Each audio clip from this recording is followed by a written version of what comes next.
দাদা মুরগির ইংলিশে কিটা কয় একটু জানাও। আমি তো কলকাতা আসলাম, আমরা দিকে মুরগি নাই, এটা লিখে আমি জানি না। আচ্ছা দাদা মুরগির ইংলিশে কিটা কয় কওছেন? ডাইনোসর। আচ্ছা তো দাদা মুরগির ইংলিশে কিটা কয় একটু জানাও সাইন। এটা তো কতই সুদা, মুরগির ইংলিশে মুরগ কয়। আচ্ছা দাদা মুরগির ইংলিশে কিটা কয় একটাইও আমারে কইতে পারছ না, এতটি মানুষ আছে তুই ক। পোল্ট্রি। অসম্ভব। বাইগা। আচ্ছা তো দাদা মুরগির ইংলিশে কিটা কয়?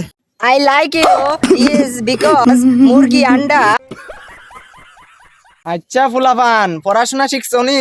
না শিখতে পারছি না স্যার, পড়া শিখতে পারছি না, কারেন্ট আসিল না তে মোমবাতি জ্বালাইলে না? স্যার। মোমবাতি তো ঠাকুর ঘরে আসিল স্যার, স্নান করছিলাম না, স্নান না করে আমরা ঠাকুর ঘরে ঢুকি না। তেলে তুই সানটা করছত না খালি গাবে? স্যার মোটর আসিল না। স্যার পুকুর আসলো, যাইতাম ডর লাগে, সাপ আছে তো।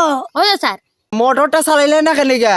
স্যার কিতাবে স্যার মনে খানা শুনো না, তুই তো কইছিস কাজ আসছ না, অত প্রশ্ন ভালো লাগে না। ইতা তোরা কিচ্ছু আমার ব্যাপারে মাতাছত? তোর ব্যাঙি স্যারের কাছে পড়তামই না, কিতাব ব্যাঙের পড়া পড়া চল।